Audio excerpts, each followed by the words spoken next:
All right, folks. Can you guys hear me okay? In the back? All right. Well, welcome. There was no bikes today, right? I didn't see any bikes in this game on the schedule. Tomorrow, right? That's right. I'm just getting back from out of town here, so I'm trying to learn back into the swing of things. Uganda, last week. So, yeah, I feel like it's morning, and I said good morning to Josh here, and he made fun of me. Uganda? Yeah, actually, literally, yeah. Well done. For today, we are finish up one stream. We're going into this next stream on the Old Testament. How are you doing over there? The Packs won today? Is that a Packers hat? No, it's not a Packers hat. All right, no. Anyways, today we're going into a new stream, Old Testament, and Trike's going to kick us off with a discussion of about 18 books. Is that right? The Old Testament. He's going to summarize that in 2 hours. Then we're going to go on a retreat, and we'll cover about 6 books. We have 2 days for that.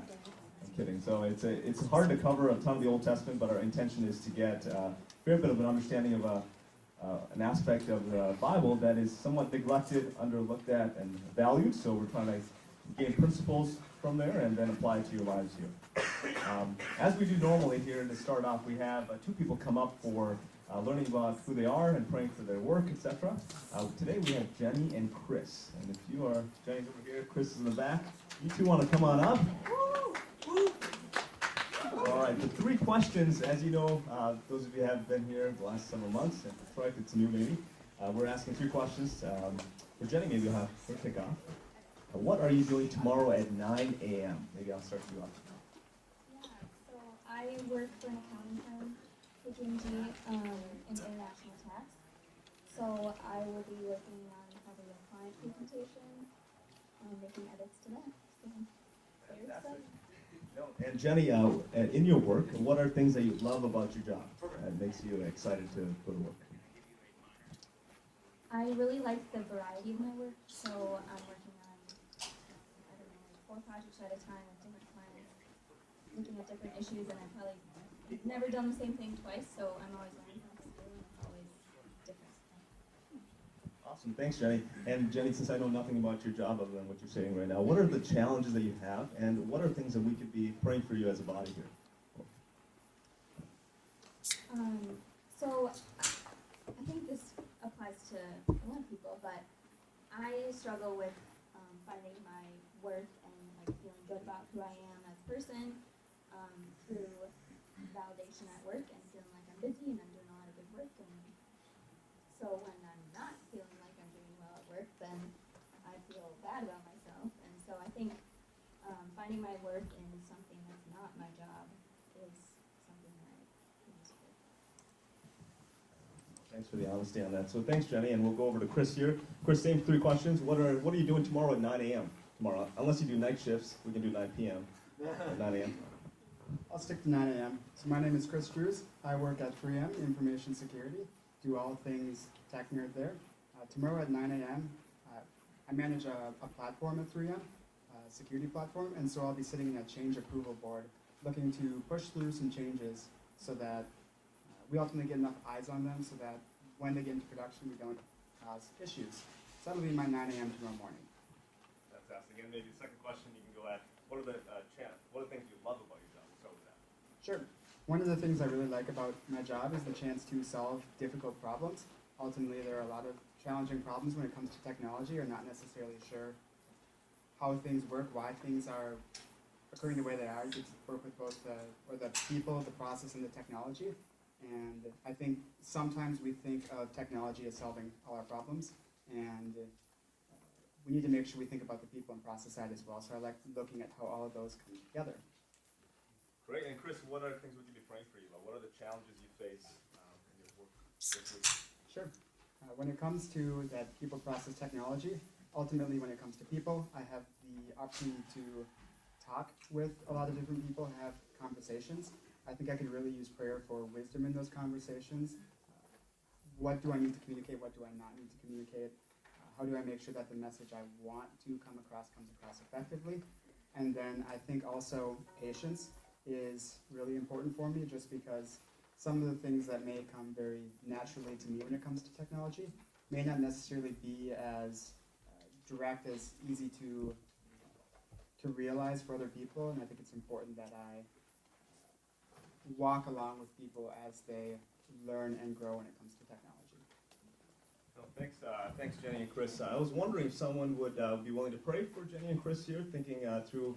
I know God values work, and we have a lot of challenges in our work, and a lot of you are in the marketplace. So, anyone want to pray for these two?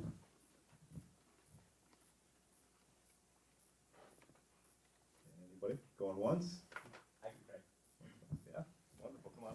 If you want to just come on up and pray with the mic, it's a little louder. Lord, I just thank you so much for this brother and sister. God, I feel so much for what Jenny was speaking about, and feeling like when work is going bad, we feel bad. And so I just want to lift her up in that, and just that she'll continue to find her validation in you, Lord. Thank you for giving her work. Thank you for making her capable to continue to do her work. And God, I just thank you for Chris. I know Chris pretty well, actually, and I'm just thankful that he's so passionate about his work, and that he's the smartest person I know. And so I just thank you that he uses that knowledge for your glory, and that he'll continue to look for opportunities to do that. So yeah, I pray that in your name. Amen. Give them a hand here. Thank you.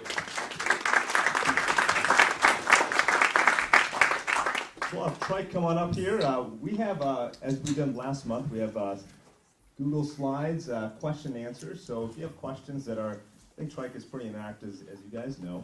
So if there's questions that are coming in the back channel here, feel free to field that on there, and during breaks, we may hand that off to Trike, and he'll kind of converse off of that. So Trike needs no introduction, right? You need an introduction? Please, do one. How would you do that, Benji? What would that look like? I don't even know.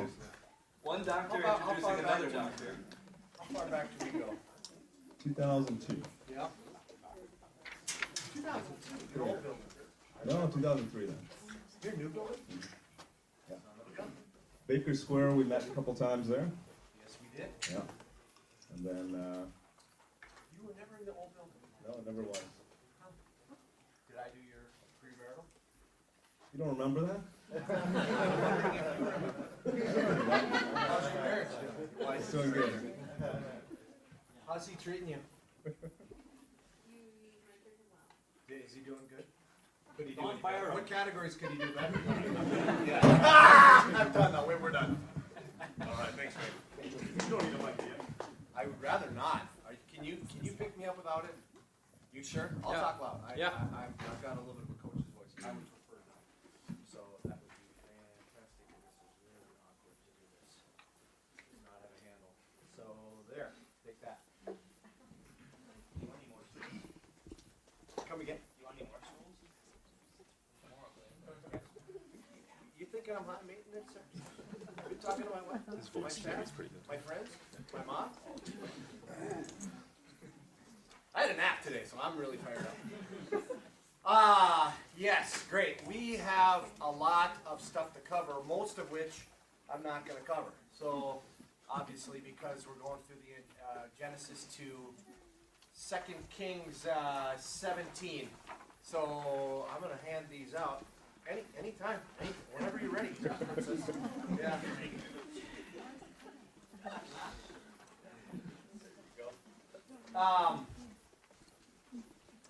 I don't have a PowerPoint, I have a handout for you, and so we'll go like that, if that's okay? If it's not, we'll stop class for 10 minutes and we'll make a PowerPoint or something. Some of Cora's pictures of how John the Baptist and Buddy the Elf are the same. Wow. Anyway, so is there enough for everybody? Did I make enough for everybody? Are we good? I'm going to try to do this as interactive as possible. I'm going to try to get through a bunch of Bible. So I hope you brought a Bible with you, or at least an electronic device. We're going to spend a lot of time in the Bible. I think the best way to get a picture of this is to just spend time in the Bible together. We'll see how time's going. I may have a time when we'll break into some groups, and we'll see how that works out. And every time I keep talking to Kaylin, she keeps cutting my time.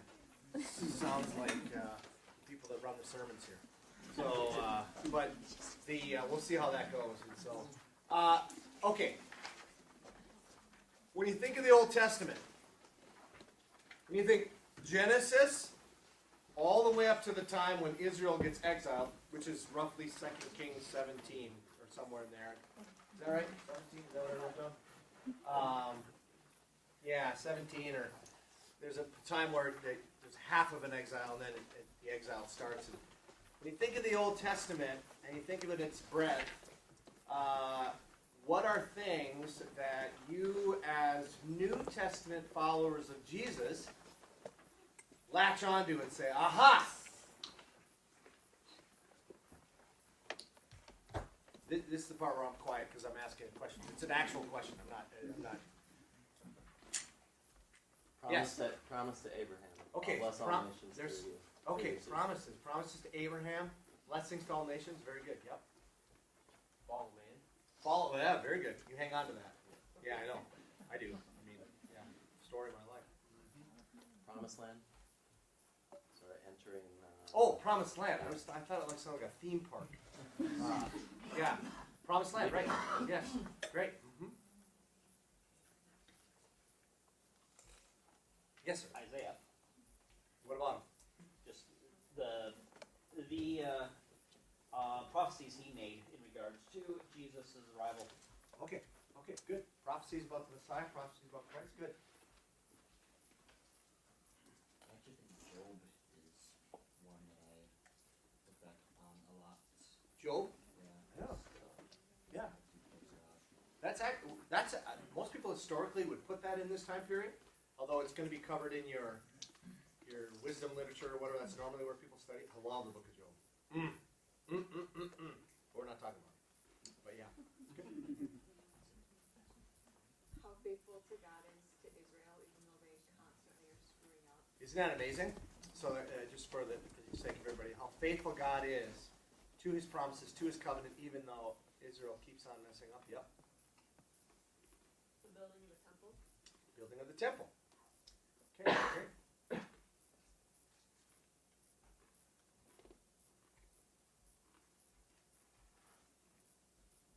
Yeah, Passover lamb atonement.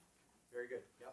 So you start to see some of these things that are built into the Old Testament. So I gave you as homework, and you can thank Benji because I allegedly sent you too much. I'm an old math teacher, so Benji said, no, just give him the odd number questions, which answers are all in the back of the book. But I gave you some homework to look at. We're going to get to that homework at the end of this.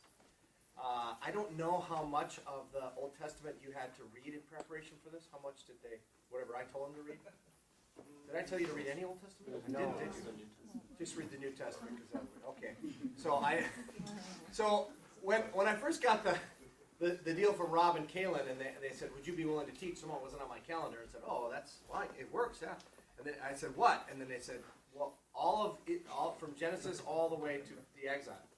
And I'm like, that takes us 12 weeks or 10 weeks in the Old Testament class. It's like, holy cow! So we're going to try to boil it down. And what I'm going to do tonight is look at particularly the covenants. I gave you that thing from the Bible Project. I wanted you to take a look at that. This by no means covers everything, but it does cover some of the big picture things. And so we're going to dive in looking at it from that lens. That's what we can probably accomplish in a couple hours. And so there's a lot more we can look at. There's a lot more angles. There's a lot of things. A lot of what you said are going to come up, but not all of it. And so we're going to look at it from that lens. So we're going to go back to, how many covenants are there? It's a little bit confusing and how they all are. The ones I have are the right answers. Those are the correct answers. But I'm going to look at some of these things with you, and I'm going to need a lot of Bible readers. I should have done this ahead of time. I should have just picked out people ahead of time. So, 1, 2, 3, 4, 5, 6. I need 6 people just right now to volunteer. Me. Okay, wait, raise your hand. Nolan, you're 1, 2, 3, 4, 5, 6. Just go down and get your first 6, 1, 2, 3, 4, 5, 6 in the Genesis. So let's go, and we're going to look first at what some would call the creation covenant. And others wouldn't necessarily see this as a true covenant, but I kind of think it is. And so we'll start there, okay? So now I lost track who was who and what was what. So let's start with Genesis 1, and each one of the lines is 1. So Genesis 1, 1 and 2.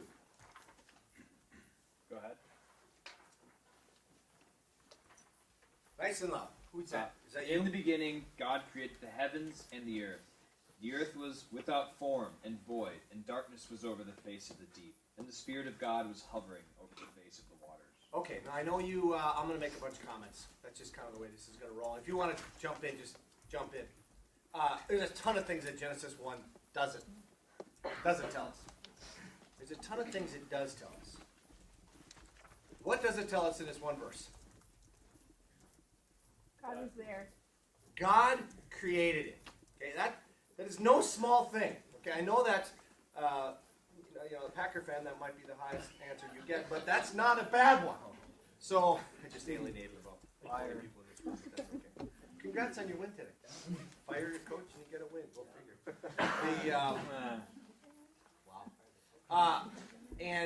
But God created it. That's a huge piece. That's the first thing in the Bible wants you to know.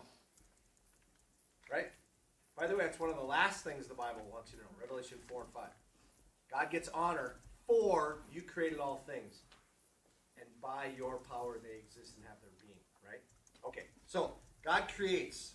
All right? Let's just keep going. We could make a bunch of other things. We kind of want to just show the creation covenant here. So, number 2.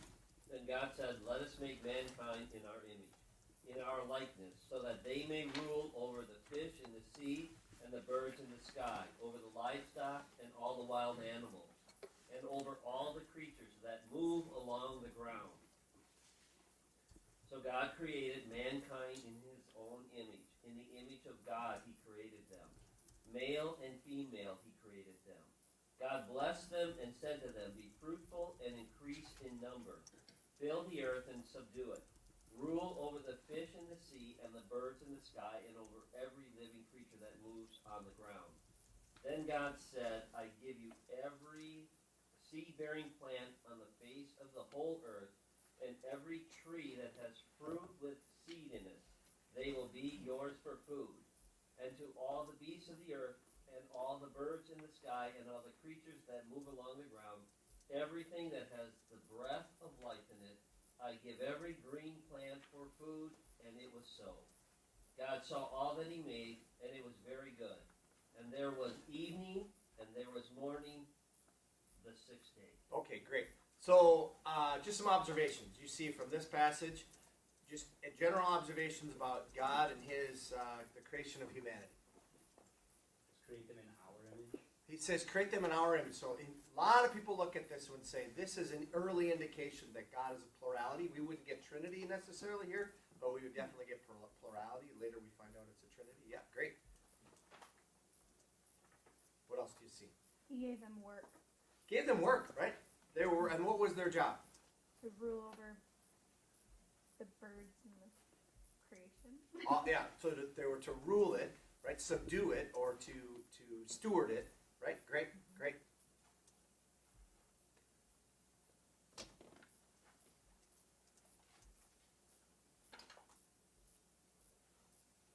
Captain Obvious is very good. I like very good Captain Obvious. What's that? Food. Say again? Food. Gave us food to eat. Very good. Somebody else said something. Becca, you said something? No? I thought somebody over there said something. No? Okay. Man is made in the image of God. We are made in the image of God. There's something very special in the likeness. Okay, so there's a lot of ways that we reflect God's image. All right? Good, good, good. More observations. Male and female. Male and female, right there. It's the only one of the species that he actually says that there's something about them. They're both created in the image of God. He goes out of the way to communicate that. Good. Created things for us to have dominion over. Good. Things were created, and they're for us, and we are to have dominion. Very good. Says his creation is good. That's the one I was getting. I was hinting there. I said it 4 times. But not only good, it's what? Very good. Okay. Listen, one of the things about Protestant theology is we often start our gospel presentations with the T of total depravity. That's not where things start in the Bible. Matter of fact, that's not where things start as we even think of our own. We start in the garden. Then there's a fall. And there will eventually be a restoration to a garden-ish experience. So it's Very important. I know it's only 2 chapters in the Bible. It's easy to miss. But the Bible starts where everything's right. Okay? Not where everything's wrong. Trust me, everything goes wrong here real quick. But, okay? Anything more? Observations. Okay, number 3, Genesis 2, 15 to 17. Then the Lord God took the man and put him into the Garden of Eden to cultivate it and keep it. The Lord God commanded the man, saying, "From any tree of the garden you may eat freely, but from the tree of the knowledge of good and evil you shall not eat, for in the day that you eat from it you will surely die." Okay, so what's going on here? Summarize this puppy for us.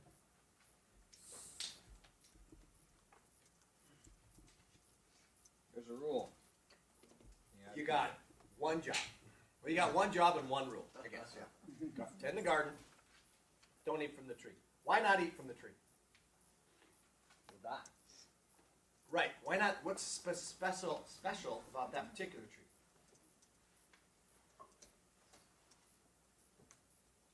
Nothing too fancy. Yeah, good and evil. Right. So in chapter 1, who calls stuff good? God. God makes a declaration on things that things are good.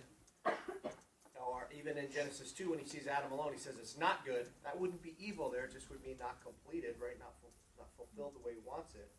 But he makes that discernment. So here, the knowledge of good and evil also will bring about the knowledge of evil and in a true sense, like really knowing it, taking the place of what God would do. Okay? Let's keep going here. Let's keep going. Genesis 3. We all know this, but we got to read it. But the serpent said to the woman, "You will not surely die. For God knows that when you eat of it, your eyes will be opened, and you will be like God, knowing good and evil." So when the woman saw that the tree was good for food, and that it was a delight to the eyes, and that the tree was to be desired to make one wise, she took its fruit and ate. And she also gave some to her husband, who was with her, and he ate. And the eyes of both of them were opened, and they knew that they were naked. And they sewed fig leaves together and made themselves loincloths.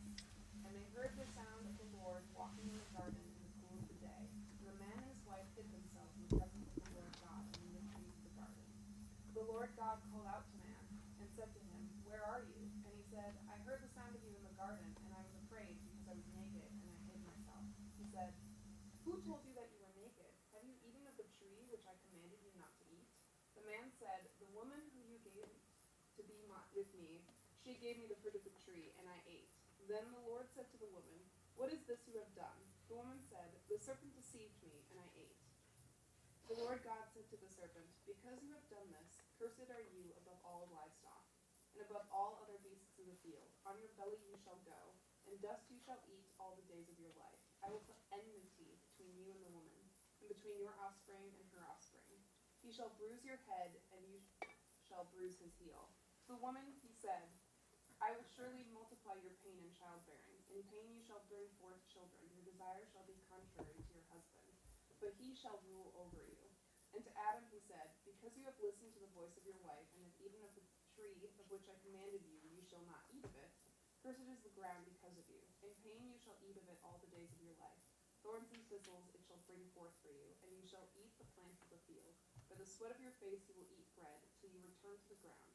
For out of it you were taken, for you are dust, and to dust you shall return." The man called his wife Eve, because she was the mother of all the living. And the Lord made for Adam and his wife garments of skin and clothed them. Then the Lord God said, "Behold, the man has become like one of us in knowing good and evil. Now lest he reach out his hand and take also the tree of the life and eat, and live forever." Therefore the Lord God sent him out from the Garden of Eden, and to work the ground from which he was taken. He drove out the man, and at the east of the Garden of Eden he placed a cherubim with a flaming sword that turned every way to guard the way of the tree of life. Okay. So, great. That's a lot. We just read the most dark passage in the Bible, really. But, okay, so with this, 1, 2, 3, what is what we call the creation covenant? What was the covenant? What's the agreement?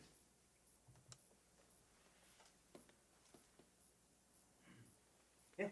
I'll be your God, and you will be my people. Oh, good. Okay. Wow. You're getting good. I'll be your God. You'll be my people. And is this a, okay, what's the, when I say covenant, what's the arrangement that he has with God? Or that they have with each other? Just don't do this What's one that? thing. Just don't do this one thing. And then everything will be good. yeah, so don't do the one thing, and then this other thing won't happen. You did the one thing, and Genesis 3 is the one thing that's going to happen, or is the thing that's going to happen. All right, all of that stuff is what happens as a result of them doing this thing. So that's the creation covenant, right? It says even then at the end they'll know good and they'll know evil, good and evil, and they must not be allowed to reach from the tree of life and so live forever. Why is that? Yeah, they're in a depraved state, yep, and therefore it is an act of grace not to let them eat that and to live like that forever, right? He says, no, they're going to physically die now, but even so, instead of being in that state. Okay, had to place a cherubim there. Why? Keep them from going back in. Scary. Yeah, right? Every morning you wake up. Every morning you wake up, you want to go back into. So do I. Every morning. So, okay. Any other thoughts? There's lots here, but we got to keep moving. He doesn't just. They don't die in the sense that immediately they die that instant physically, but death enters the world that moment, and they do die. They start the death march. Yep. So good. Anything else? Now I'm going to do something here kind of weird, but that's okay because I get to. Genesis 4. Genesis 4. I'm going to summarize this. Who's got Genesis 4?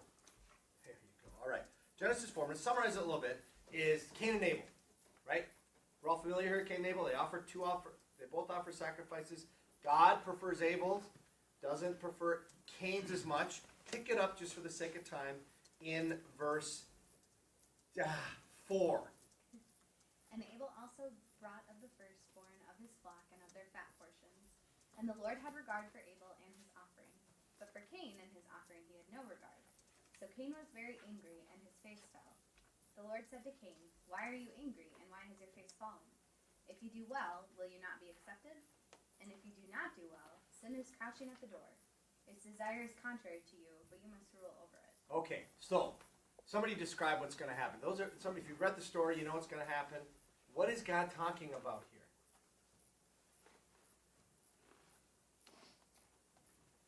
What's going on? What's this sin crouching at the door thing? What's that all about? What's going on?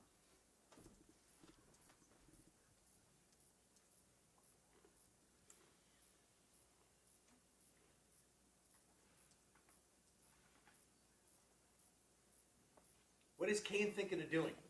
Killing Thinking about killing. Killing what or who? his brother. His brother.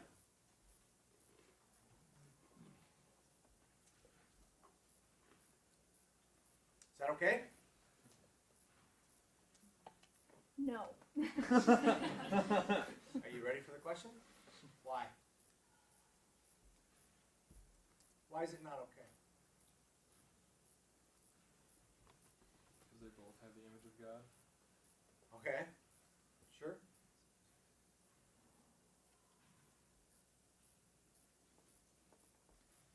Death is a result of the fall, so Okay. making a choice to, I don't know that I can put words to it necessarily. Let me ask it this way. I think it's second guessing God's views of their sacrifices. There's sort of like a, I wanna be God here. Yeah. It says Cain would be accepted. I mean, I read the text that Cain would be accepted. It's not a matter of acceptance, non-acceptance. It's a matter of jealousy, more or less. Okay. Great. So jealousy. I heard murder. I heard somebody else say something else. There's other things going on here, right? Why are they wrong?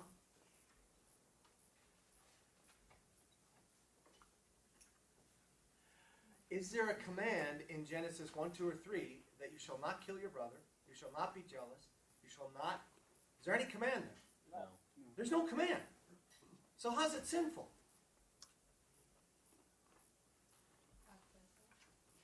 Well, there you go. Law written on their hearts. That's a long ways ahead. It is a long ways ahead. But It's the way it always was. When Paul writes that in Romans, the stuff I had you read, it's not just Paul making that stuff up.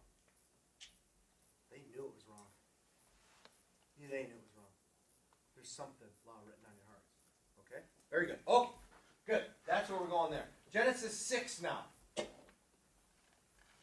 The Lord saw how great the wickedness of the human race had become on the earth, and that every inclination of the thoughts of the human heart was only evil all the time. The Lord regretted that he had made human beings on the earth, and his heart was deeply troubled. So the Lord said, I will wipe from the face of the earth the human race I have created, and with them the animals, the birds, and the creatures that move along the ground. For I regret that I have made them. But Noah found favor in the eyes of the Lord.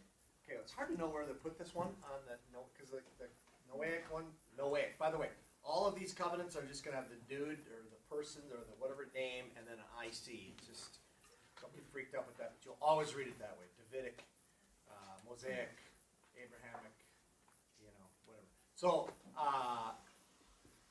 that one's going to be the Noahic covenant. But here we see what's happening to mankind. It's getting what? Before it gets wiped out, though, what's happening to it? Getting more depraved. It's getting more and more depraved. Now, we didn't do this, but in Genesis 4 and in Genesis 5, again, there are no rules listed. There's no law, but they're getting more evil. Okay? So, the concept that there is this law. There's something happening to people that you don't need law to be evil, right? It's on your heart. You know. Okay, let's go to the Noahic covenant now. That would be. I don't have anybody now. I need a bunch more volunteers. Oh boy, oh boy, oh boy, oh boy. I need a third hand too here. Let's do 1, 2, 3. There's 4 more on this page. Can I get 4 volunteers? 1, probably, thank you. Brian, Peter, and yeah, if you don't mind taking that, that would be great. Last one, you're the last one. So, I got 2 there. We're going to skip a little bit just for sake of time, but let's start in Genesis 9. Both sections over. Yeah, go ahead and do both of them. 1 to 4, and then 8 to 17. Then God blessed Noah and his sons, saying to them, be fruitful and increase in number and fill the earth. The fear and dread of you will fall on the beasts of the earth, and all the birds in the sky, on every creature that moves along the ground. On all the fish in the sea, they are given into your hands. Everything that lives and moves about will be food for you. Just as I gave you the green plants, I now give you everything. But you must not eat meat that has its blood still in it. And then 8. Yeah, go to 8. Yeah, 8 to 17. Yeah, the rest of that. Yep. Then God said to Noah, and to his sons with him, I now establish my covenant with you and your descendants after you, and every living creature that was with you, the birds, the livestock, and all the wild animals, all those that came out of the ark with you, every living creature on earth. I establish my covenant with you. Never again will all life be destroyed by the waters of a flood. Never again will there be a flood to destroy the earth. And God said, this is the sign of the covenant I am making between me and you and every living creature with you. A covenant for all generations to come. I have set my rainbow in the clouds, and it will be a sign of the covenant between me and the earth. Whenever I bring clouds over the earth and the rainbow appears in the clouds, I'll remember my covenant between me and you and all the living creatures of every kind. Never again will the waters become a flood to destroy all life. Whenever the rainbow appears in the clouds, I will see it and remember the everlasting covenant between God and all living creatures of every kind on earth. So God said to Noah, this is the sign of the covenant I have established between me and all life on earth. Okay, great. I remembered. Does anybody have good handwriting? Doesn't mind writing a few things? Perfect. No, you mind coming up here? Write the first one. We're going to write all the covenants, just what they are. And we're going to come back to those. So, first covenant was the creation covenant. You kind of remember what that was. And while he's writing that one up,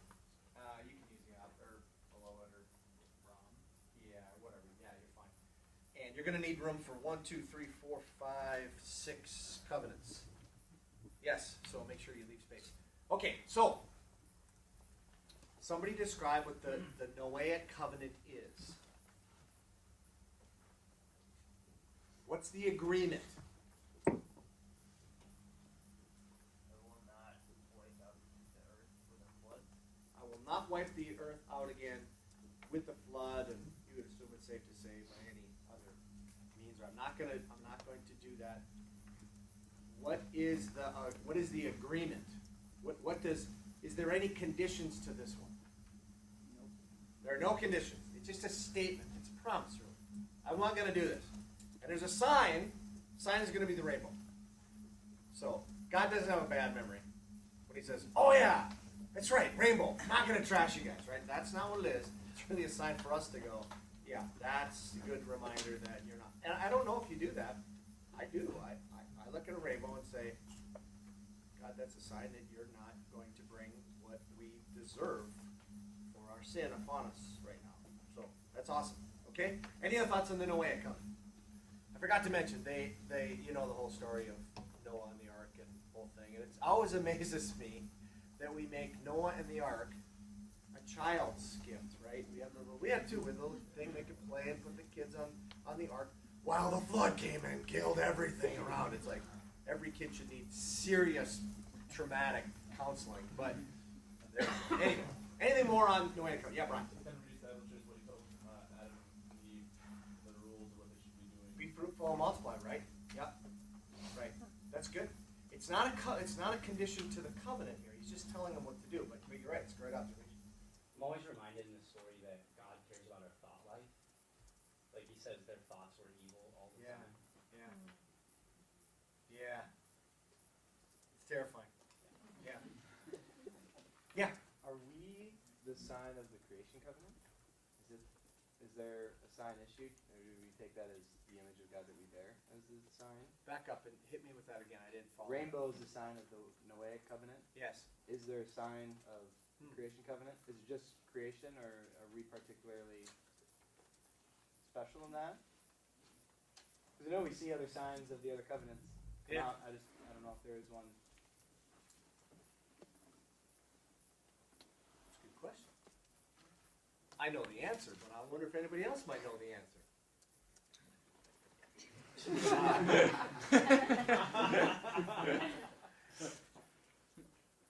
Yeah. I don't think there's one explicitly in there. You know, He doesn't say. He says, "Do this, and everything will be fine. If you don't, then you will die." I don't see one necessarily. I was curious if that then tied into the law in our hearts. If that tied into like the inherency of a sin against the image of God.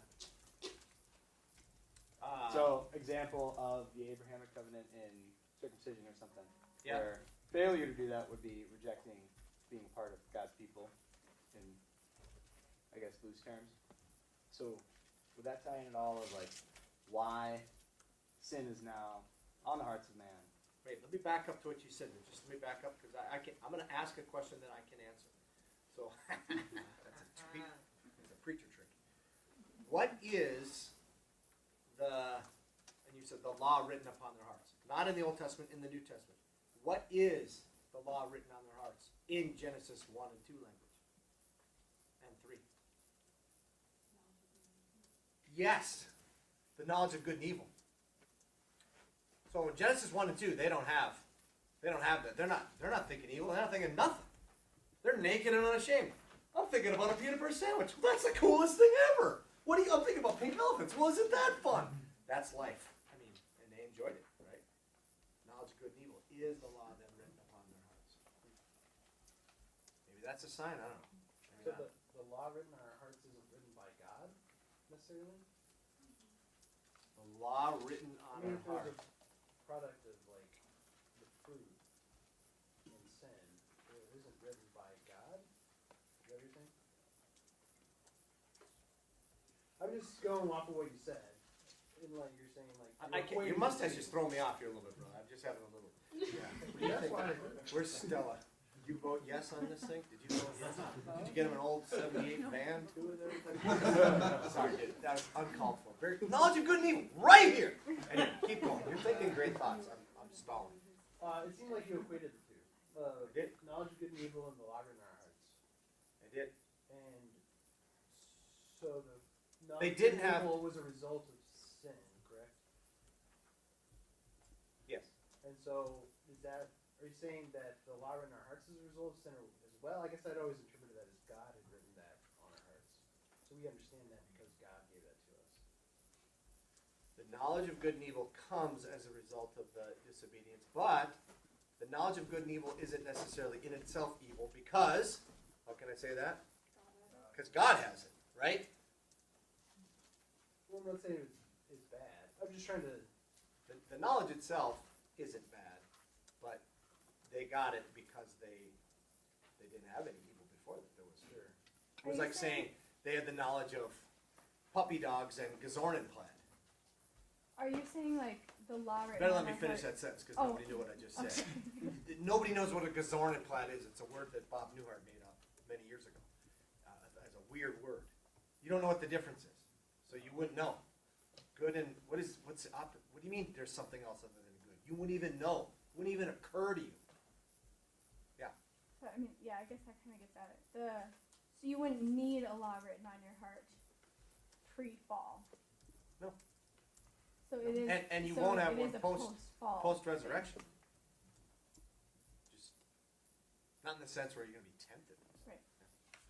Okay, we're going a little bit into theology land here, but that's okay. Right? This stuff raises up. So okay. I think it's sort of interesting this fall or the written on our heart. That's a new thing for us. I mean, at least for me, I thought it was great. That Paul talked about it. It was there before. Yeah, it's totally very cool. Got the Noahic one? Good. Next one, Abrahamic. Now we get to the big dog. Get to the big dog, Abrahamic. Now I got 2, 3, and 4 here somewhere. I forgot who was on. Okay, Ryan. Well, Genesis 12:1. The Lord had said to Abraham, "Leave your country, your people, and your father's household, and go to the land I will show you. I will make you into a great nation, and I will bless you. I will make your name great, and you will be a blessing. I will bless those who bless you, and whoever curses you, I will curse. And all peoples on earth will be blessed through you." So Abraham left as the Lord had told him, and Lot went with him. Abram was 75 years old when he set out from Haran.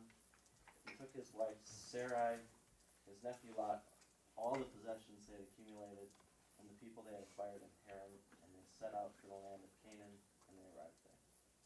Great, very good. We're gonna go all through 3, and then we're gonna talk about them. Okay, so let's go all 3 because it's 3 iterations of this, and I want to go back through all 3. So let's go to Genesis 15, and does it say 1 to 21? Is that the whole chapter? Yep. Great. Then why do you bother putting the verses in there? You did. Aha. Okay, 1 to 21. This is so important. We got to read all 21 verses. Here we go. After this, the word of the Lord came to Abram in a vision. "Do not be afraid, Abram. I am your shield, your very great reward." But Abram said, "Sovereign Lord, what can you give me, since I remain childless, and the one who will inherit my estate is Eliezer of Damascus?" And Abram said, "You have given me no children, so a servant in my household will be my heir."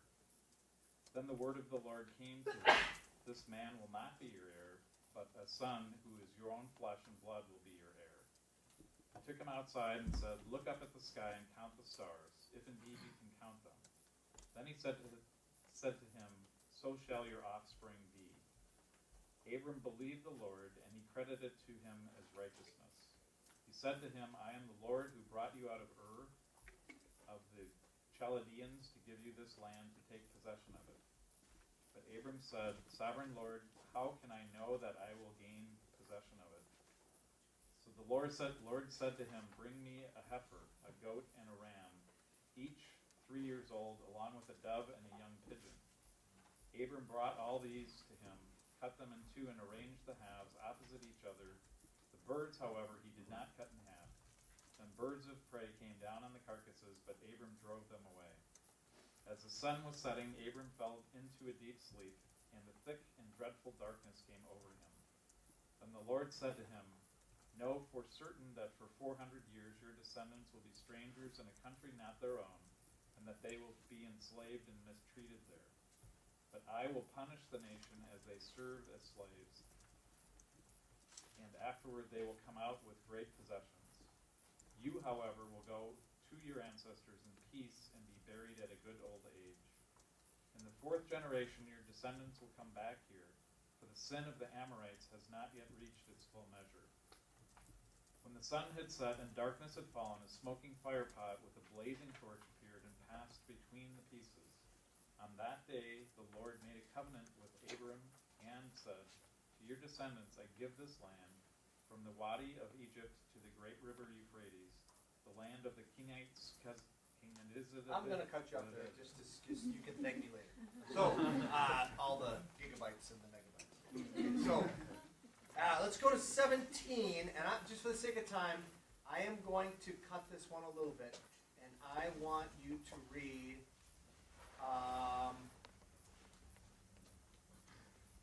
from 3 to 8.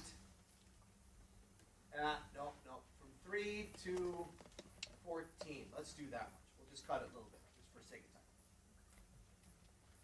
time. Abram fell face down, and God said to him, as for me, this is my covenant with you. You will be the father of many nations. No longer will you be called Abram, your name will be Abraham.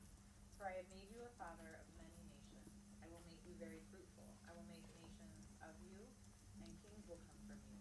I will establish my covenant as an everlasting covenant between me and you and your descendants after you for the generations to come, to be your God and the God of your descendants after you. The whole land of Canaan, where you now reside as a foreigner, I will give as an everlasting possession to you and your descendants after you, and I will be their God. Then God said to Abraham, as for you, you must keep my covenant, you and your descendants after you for the generations to come. This is my covenant with you and your descendants after you, the covenant you are to keep. Every male among you shall be circumcised. You are to undergo circumcision, and it will be the sign of the covenant between me and you. For the generations to come, every male among you who is 8 days old must be circumcised, including those born in your household or bought with money from a foreigner, those who are not your offspring. Whether born in your household or bought with your money, they must be circumcised. My covenant in your flesh is to be an everlasting covenant. Any uncircumcised male who has not been circumcised in the flesh will be cut off from his people. He has broken my covenant. Okay, let's go back. These are the biggies. These are the big dogs. When you look at the issue of Abraham, you're 12, 15, and 17. There's the 3 biggies. It's reiterated a couple of places, but this is the big one. One of my favorite verses is 17:1, and if you go back one verse, and I could never remember the number there, 16, 16, says Abraham was 86 years old when Hagar bore him Ishmael. Remember they tried the whole Ishmael experiment, which was a failure, right? And then the next verse says when Abraham was 99 years old, so in that little white space is 13 years of complete silence from God. If you're wondering why God's silent, Abraham had 13 years just to make sure he was good and really old when he's going to have this child, okay?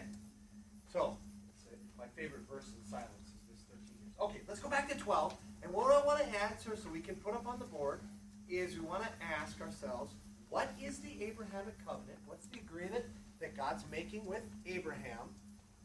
And what are the conditions to it, if there are any? Okay? So, let's go to 12.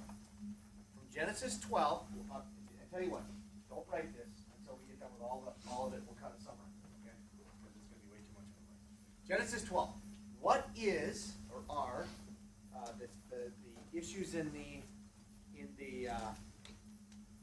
covenant from Genesis 12? Hold it.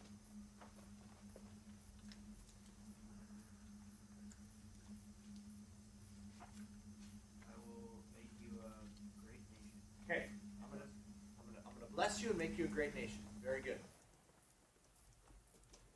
What else? All the nations on the earth will be blessed through you. Okay, good. Bless people who bless you, curse people who curse you. Okay, yep.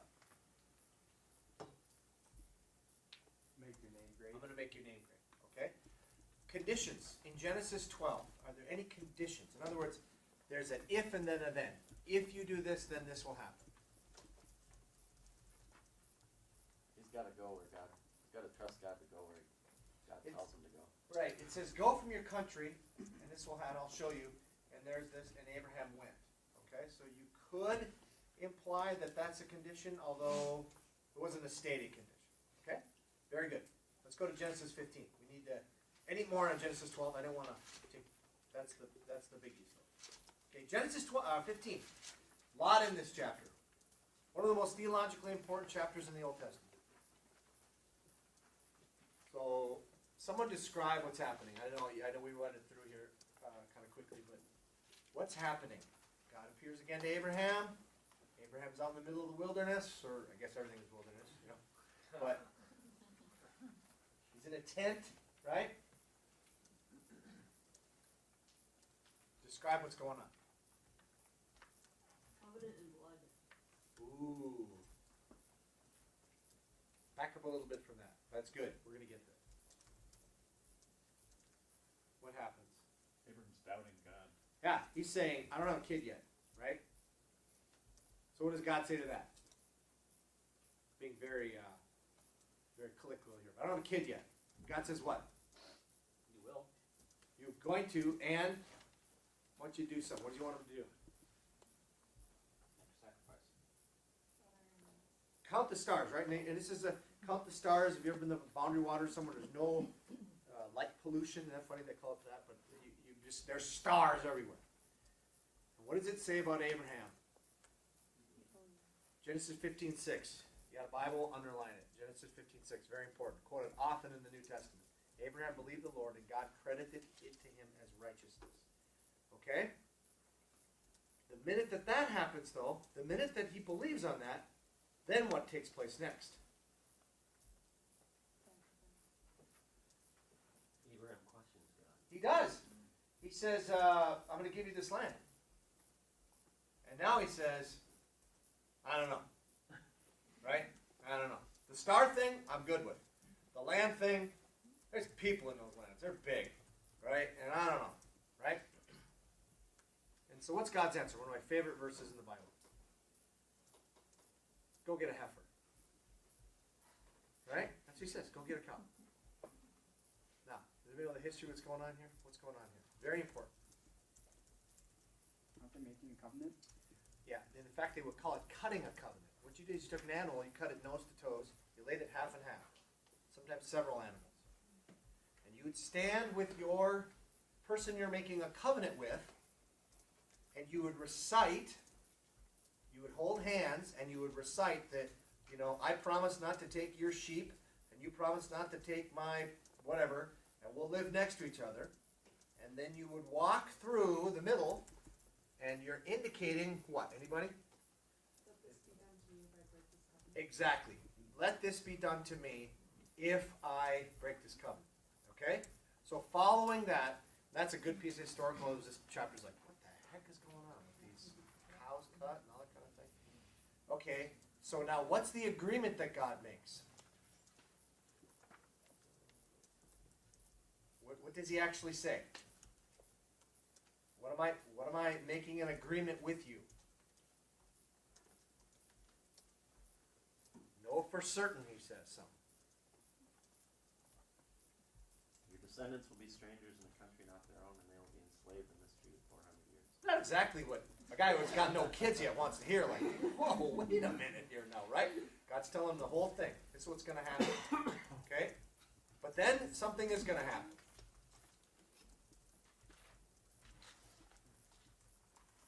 Punish the nation and bring you out. Okay. Bring you out rich. Yeah.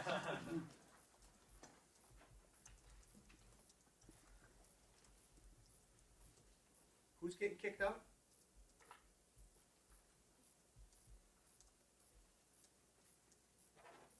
Who's getting kicked out of this land? Amorites. Why are they going to get kicked out? God really doesn't like them. Why? They sinned. Lots of it. Does God have arrangements with all the nations on the earth at this time? No. And postmodern. Yes. There's an arrangement with the Amorites. Because the sin of the Amorites has not reached its full measure. There's a certain level where, boom, you're out. He's got an arrangement. Now, is it written? Is he appeared to them? Is it just what's on their hearts? We don't know. Probably the latter. But it's very interesting that God doesn't say, I'm choosing you, and those other people I'm just taking out. He says, no, they're going to be taken out when their sin reaches full measure. Kind of interesting, huh? Then, who walks through the deal? Just God. God alone. Where's Abraham? Sleeping. Taking a nap. It's a glorious nap this afternoon, by the way. I got no covenant that happened out of it, but and that's really important in this. So, is the condition covenant? Is this covenant conditional at all on Abraham? No. He doesn't even walk through there. He's over there. He's passive in it. This is a God thing. He will accomplish it. Genesis 17. Now we get to the conditional part of it. Genesis 17. What is this? What is this supposed to be?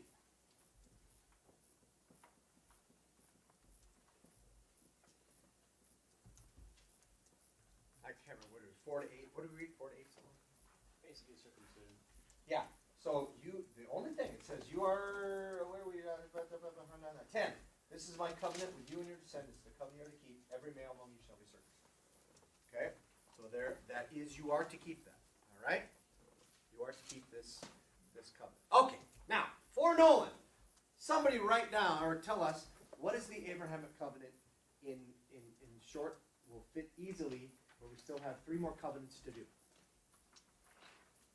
Oh, I had a poll for the recording. I've lost some weight, but I'm still not skinny enough to get behind the pole. But anyway. Well, God will make Abraham a great nation, and all the nations will be blessed with him. There'll be a nation, there will be blessing, and there will be land. Okay? Descendants, people, nation, blessing, land. Okay?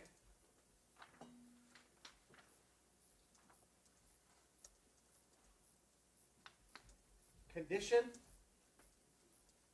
was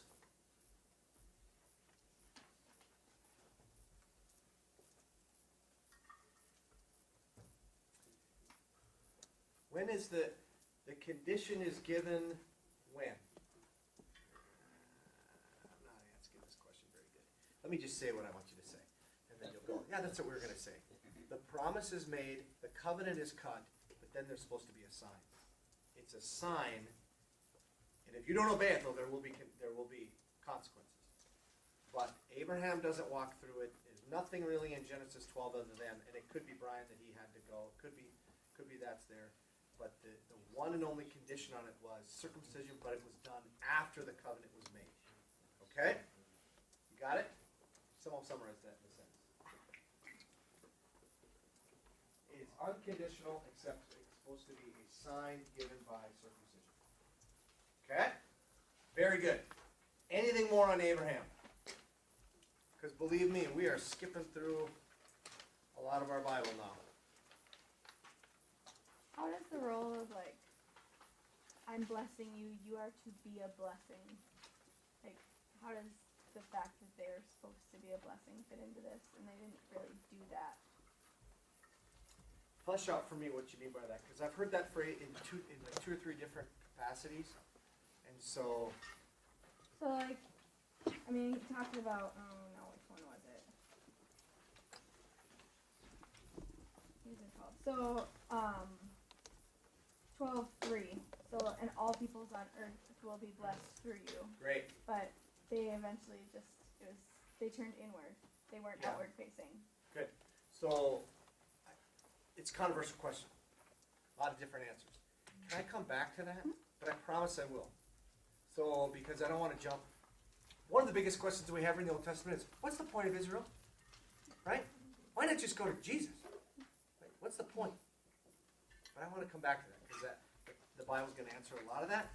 But hold that thought, because there's 2 different ways you can interpret Genesis 12:3. 2, 12:30? Yeah. So, and I know, yeah. So, let me come back. All right? Good. Any other questions I'm going to skip? Okay, let's go now to Mr. Moses. We just spent a lot of time in Exodus. I just want to look at what is called the covenant. Exodus is no small thing. It is huge, right? And of course, it precedes this new covenant. I shouldn't use that word because there's a thing called the new covenant. But it's this another covenant coming called the Mosaic covenant, right? And the Exodus is really a fulfillment of the cow cutting thing, right? I'm just telling you, I'm going to take them out, and they're going to come out. Boom. This is how it's going to happen. And it's amazing when you look at that and you go, did you really need 400 years? I mean, 400 years. Did you really? Our country's, what, 225 or what, 40 or whatever years old? I mean, that just seems to be a long, but God knows what he's doing. They teach you that day one of seminary. And then that's the first question. Does God know what he's doing? It's a yes or a yes box. And so you can't get it wrong. Okay, so that's part of what is for the story that God has promised that it would happen. Now we come to Moses. He's got him out of Egypt. God's got him out of Egypt, but he's the voice, the one bringing them out. And then we come to the mountain, Mount Sinai, and everything changes. Okay, Mount Sinai, something is introduced. Now we're not going to read all of the Old Testament law so that we know what it is, but it starts in Exodus 20 with anybody? 10 Commandments, right? Exodus 20, it starts with the 10 Commandments. And just, let me see now, let's just do this. If I can get 5 more readers, 1, 2, 3, 4, 5, that'll take us through all of the Old Testament. Here we go, 5 readers. You're not going to volunteer because I made fun of you last session. Yeah. I wasn't making fun of you. I was just saying it personally creeped me out like that. Yeah, there you go. 5 people. There we go. 1, 2, 3, 4, 5. Thank you. Very good. This side of the room. Just one for the ride on this one. Okay. So we're going to look at 24 because 24 is very important because this is the part where it kind of gets ratified in the middle of this. All this you know that we just went through this in church. So Moses is going up and down the mountain, getting things from God. He keeps coming back down. In 24, this covenant gets made. So I forgot who's what, where. Number 1, very good. 24, 1 to 8. Then the Lord said to Moses, "Come up to the Lord, you and Aaron, Nadab and Abihu, and 70 of the elders of Israel. You are to worship at a distance, but Moses alone is to approach the Lord. The others must not come near, and the people may not come up with him." When Moses went and told the people all of the Lord's words and laws, they responded with one voice, "Everything the Lord has said we will do." Moses then wrote down everything the Lord had said. He got up early the next morning and built an altar at the foot of the mountain, and set up 12 stone pillars representing the 12 tribes of Israel. Then he sent young Israelite men, and they offered burnt offerings and sacrificed young bulls as fellowship offerings to the Lord. Moses took half of the blood and put it in bowls, and the other half he splashed against the altar. Then he took the book of the covenant and read it to the people. They responded, "We will do everything the Lord has said. We will obey." Moses then took the blood, sprinkled it on the people, and said, "This is the blood of the covenant that the Lord has made with you in accordance with all of these words." Great. Leviticus.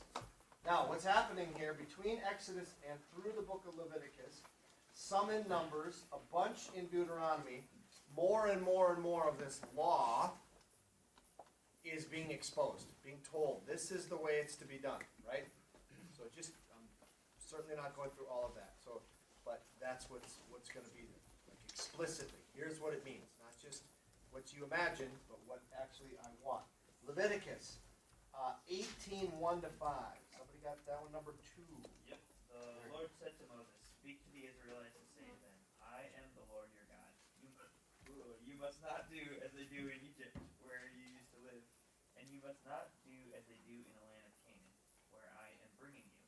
Do not follow their practices. You must obey. You must obey my laws. It's time to get hiccups there, big dog. To follow my decrees. I am the Lord your God. Keep my decrees and laws, for the person who obeys them will live by them. I am the Lord. Okay, great. Nice job. Okay, so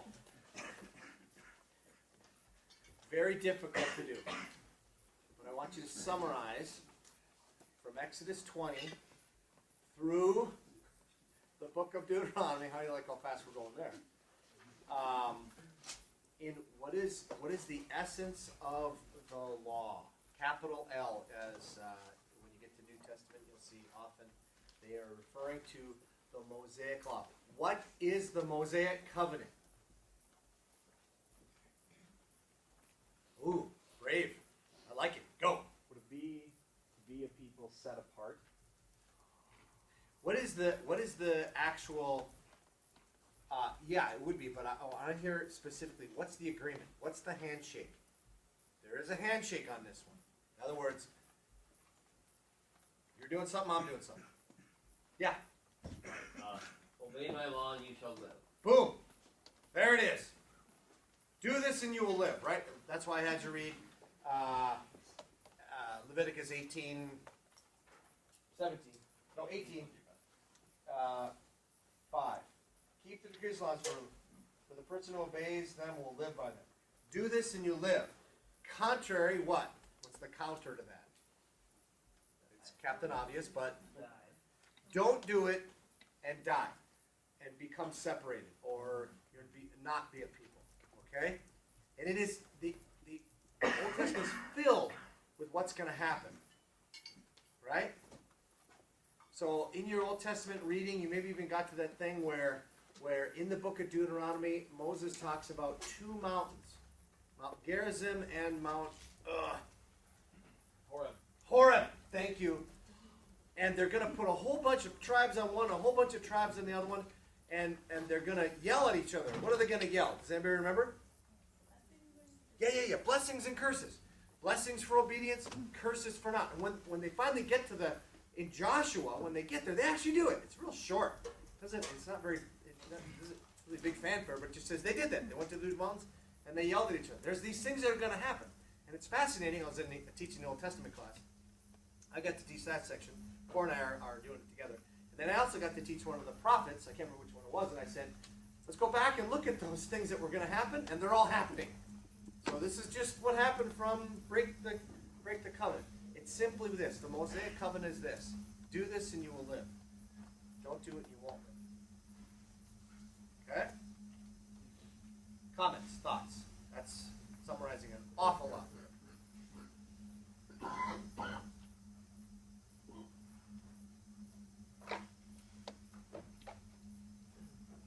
Great. We got 2 left, real quick, before we take a break. I was just told you needed a break, so we'll give you a break. 2 Samuel 7. Now we're skipping through all kinds of history here. Wonderful, fun, and tragic stuff. Joshua and Judges, dark book. Last verse in the book of Judges. Anybody? Last verse in the book of Judges? What people did was right in their own eyes. Yeah. It's like, oh my God. By the way, that's the way John Neal likes to end our staff meeting. And do whatever you're out in your own eyes. Anyway, we get to 2 Samuel 7. Who's got this one? Oh boy. 1 to 17 is very important. Oh boy, oh boy. After the king was settled in his palace and the Lord had given him rest from all his enemies around him, he said to Nathan the prophet, "Here I am, living in a house of cedar, while the ark of God remains in a tent." Nathan replied to the king, "Whatever you have in mind, go ahead and do it, for the Lord is with you." But that night the word of the Lord came to Nathan, saying, "Go and tell my servant David, this is what the Lord says. Are you the one to build me a house to dwell in? I have not dwelt in a house from the day I brought the Israelites up out of Egypt to this day. I have been moving from place to place with a tent as my dwelling. Wherever I have moved with all the Israelites, did I ever say to any of their rulers who commanded to shepherd my people Israel, why have you not built me a house of cedar? Now then, tell my servant David, this is what the Lord Almighty says. I took you from the pasture, from tending the flock, and appointed you ruler over my people Israel. I have been with you wherever you have gone, and I have cut off all your enemies from before you. Now I will make your name great like the names of the greatest men on earth. And I will provide a place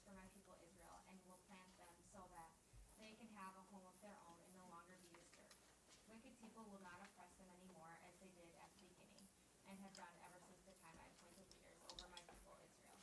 I will also give you rest from all your enemies. The Lord declares to you that the Lord himself will establish a house for you.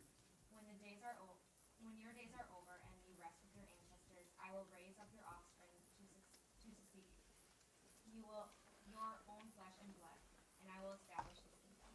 He is the one who will build a house for my name, and I will establish the throne of his kingdom forever. I will be his father, and he will be my son. When he does wrong, I will punish him with a rod wielded by men, with floggings inflicted by human hands. But my love will never be taken away from him, as I took it away from Saul, whom I removed from before you. Your house and your kingdom will endure forever before me. Your throne will be established forever. Nathan reported to David all the words of the entire revelation. Okay, summarize this puppy in a sentence. Nope. What's that? Nope. Whoa, that wasn't it. That's a short sentence, but that's not it. No.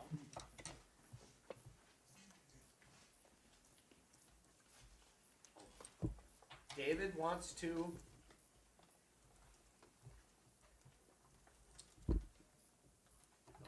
build a house for God. God says no. But God says, forget the word no. He does say no, but I want to. What's God says? Ooh, that's exactly the words I was thinking, so they must be right. I'm going to build a house for you. David is talking about a building, place to put the ark and things where they can go worship God. God is talking about what? He says, I'm going to build not eternal, what does he say? Kind of house. I will establish forever, your throne established forever. Dynasty. Yeah, dynasty, right? Your house is going to go on. All right? That's the Davidic promise. The Davidic promise is there will somebody be sitting on the throne all the time. I know what you're asking. That doesn't happen. It does. We'll come back. Oh boy, oh boy, oh boy. Okay, new covenant. Number 4. Who's number 4? Oh, did you get that one? You got it. You're doing fantastic. Who's the prophet? Is that you? Yeah. Perfect. Here we go. The days are coming, declares the Lord, when I will make a new covenant with people of Israel and with the people of Judah. It will not be like the covenant I made with their ancestors when I took them by the hand to lead them out of Egypt, because they broke my covenant. Though I was a husband to them, declares the Lord. This is the covenant I will make with the people of Israel after that time, declares the Lord. I will put my law in their minds and write it on their hearts. I will be their God, and they will be my people. No longer will they teach their neighbor or say to one another, know the Lord, because they will all know me, from the least of them to the greatest, declares the Lord. For I will forgive their wickedness, and will remember their sins no more. Okay, you mind switching over to 33 there too? I should have made a second line. Yep, I got it. Yeah, thanks. All right. For this is what the Lord says. David will never fail to have a man to sit on the throne of Israel. Nor will the Levitical priests ever fail to have a man to stand before me continually to offer burnt offerings, to burn grain offerings, and to present sacrifices. The word of the Lord came to Jeremiah. This is what the Lord says. If you can break my covenant with the day and my covenant with the night, so that day and night no longer come at their appointed time, then my covenant with David, my servant, and my covenant with the Levites, who are priests ministering before me, can be broken. And David will no longer have a descendant to reign on the throne. I will make the descendants of David, my servant, and the Levites who minister before me as countless as the stars in the sky and measureless as the sand on the seashore. The word of the Lord came to Jeremiah. Have you not noticed that these people are saying, the Lord has rejected the 2 kingdoms he chose? So they despise my people and no longer regard them as a nation. This is what the Lord says. If I have not made my covenant with the day and night and established the laws of heaven and earth, then I will reject the descendants of Jacob and David my servant, and will not choose one of his sons to rule over the descendants of Abraham, Isaac, and Jacob. For I will restore their fortunes and have compassion on them. Okay, fantastic. And then Ezekiel 36. Now I know I'm cheating. I know I'm not supposed to go this far. But if we're talking about the covenants, I got to talk about the new covenant, and you got to see this one. So, Ezekiel 36, start in verse 22. And I can't remember who had that. It was someone on this side. Yeah, there we go. Thanks. Therefore, say to the house of Israel, this is what the sovereign Lord says. It is not for your sake, O house of Israel, that I am going to do these things, holy name, which you have profaned among the nations where you have gone. I will show the holiness of my great name, which has been profaned among the nations, the name you have profaned among them. Then the nations will know that I am the Lord, declares the sovereign Lord, when I show myself holy through you before their eyes. For I will take you out of the nations, I will gather you from all the countries and bring you back into your own land. I will sprinkle clean water on you, and you will be clean. I will cleanse you from all your impurities and from all your idols. I will give you a new heart and put a new spirit in you. I will remove from you your heart of stone and give you a heart of flesh. I will put my spirit in you and move you to follow my decrees and be careful to keep my laws. You will live in the land I gave your forefathers, and you will be my people, and I will be your God. I will save you from all your uncleanness. I will call for the grain and make it plentiful and will not bring famine upon you.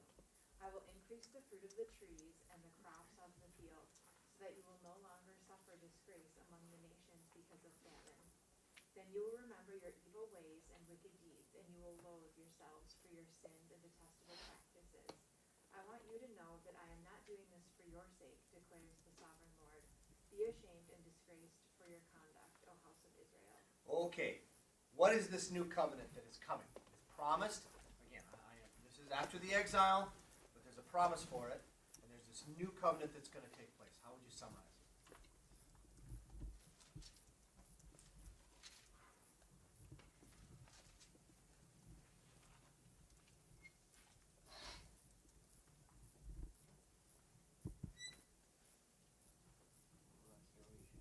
Okay, it's going to be restoration.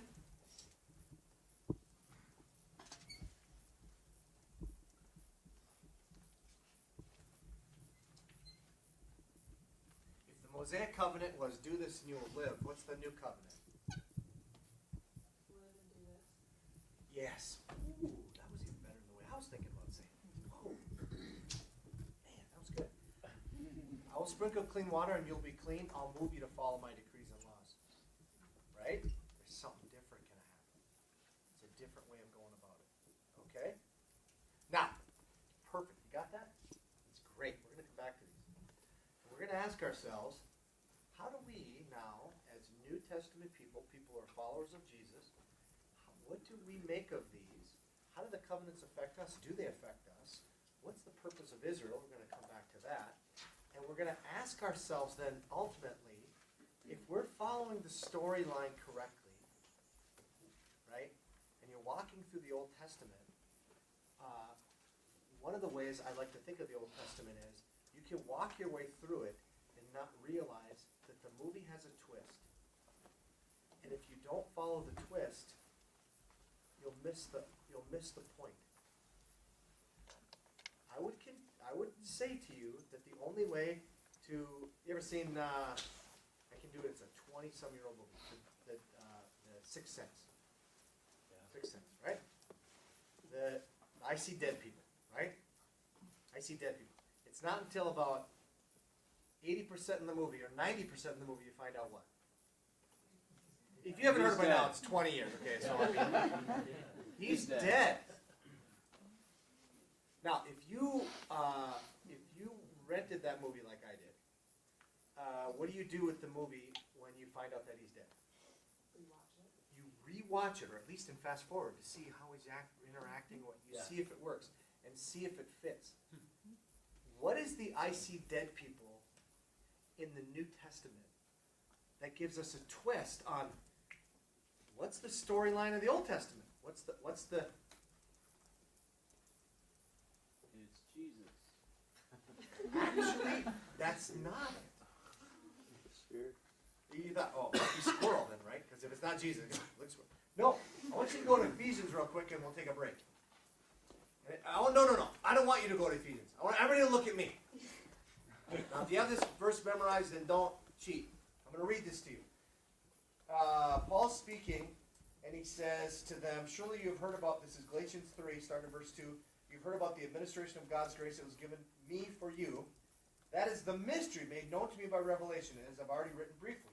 In reading this, then you will be able to understand my insight in the mystery of Christ, which has not been made known to people in other generations, as it has now been revealed by the Spirit to God's holy apostles and prophets. This mystery is through the gospel. What's the end of that? What would you think? Through the gospel, By faith. you're just by faith you have what?